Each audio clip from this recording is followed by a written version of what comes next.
বন্দে পুরুষোত্তমম। পরম প্রেমময় শ্রী শ্রী ঠাকুর অনুকূল চন্দ্রের চরণে আমার শতকোটি প্রণাম। পরম পূজনীয়া বড়মার চরণে আমার শতকোটি প্রণাম।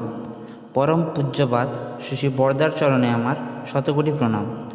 বর্তমান আচার্যদেব শ্রী শ্রী দাদার চরণে আমার শতকোটি প্রণাম। সকল গুরুভাই ও ভক্তিমতী মায়েদের রানন্দিত জয়গুরু জানিয়ে আজকে আমি পরম প্রেমময় শ্রী শ্রী ঠাকুর অনুকূল চন্দ্রের শ্রীহস্ত লিখিত গ্রন্থ সত্যানুসরণ থেকে পাঠ করছি। যা বৃদ্ধিপ্রাপ্তি হয়ে যা কিছু হয়ে তাই আছে, তাই ব্রহ্ম।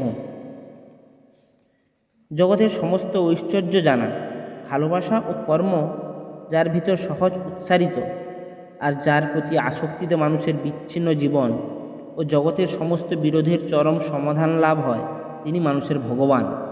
ভগবানকে জানা মানেই সমস্তটাকে বোঝা বা জানা।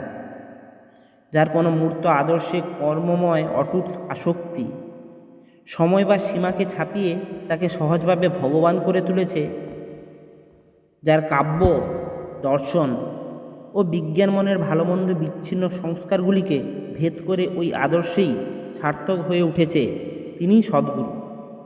যার মন সৎ বা একাশক্তিতে পূর্ণ, তিনি সতী বা সৎ।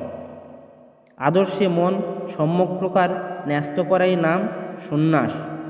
কোনো বিষয়ে মন সম্যকভাবে লেগে থাকার নাম সমাধি। নামে মানুষকে তীক্ষ্ণ করে, আর ধ্যানে মানুষকে স্থির ও গ্রহণক্ষম করে। ধ্যান মানেই কোনো কিছু একটা চিন্তা নিয়ে লেগে থাকা, আর তাই আমরা বোধ করতে পারি। যাই আমাদের লেগে থাকার বিক্ষেপ এনে দেয়, কিন্তু ভেঙে দিতে পারে না। বিরক্ত হওয়া মানেই বিক্ষিপ্ত হও, তীক্ষ্ণ হও, কিন্তু স্থির হও, সমস্ত অনুভব করতে পারে। কোনো কিছুতেই মুখ যুক্ত হওয়া বা একমুখী আসক্তির নাম যোগ। কোনো কিছুর দ্বারা প্রতিহত হলে যা নিজেকে প্রতিষ্ঠিত করতে চায়, তাই অহং, সেলফ। অহংকে শক্ত করা মানেই অন্যকে না জানা। বস্তু বিষয়ক সম্যক দর্শন দ্বারা তন্মনে মনের নিবৃত্তি যাদের হয়েছে, তারাই ঋষি।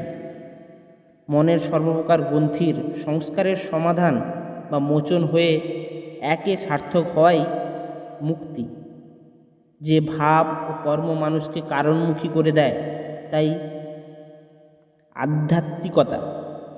যে তুলনা অন্তর্নিহিত কারণকে ফুটিয়ে তোলে, তাই প্রকৃত বিচার। কোনো বস্তুকে লক্ষ্য করে তার স্বরূপ নির্দেশকে বিশ্লেষণই যুক্তি। কোনো কাজ করে বিচার দ্বারা তার ভালো মন্দ অনুভব করে যে তাপের দরুন মন্দে বিরতি আসে, তাই অনুতাপ।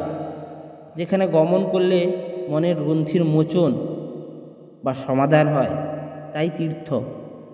যা করলে অস্তিত্বকে রক্ষা করা হয়, তাই পুণ্য। যা করলে রক্ষা হতে পতিত হয়, তাই পাপ। যার অস্তিত্ব আছে এবং তার বিকাশ আছে, তাই সত্য, রিয়েল। যা ধারণা করতে মনে নিজত্ব অক্ষুণ্ণ থাকে, তাই সসীম। যা ধারণা করতে গিয়ে মন নিজত্ব হারিয়ে ফেলে, তাই অনন্ত বা অসীম। শান্তি, শান্তি, শান্তি।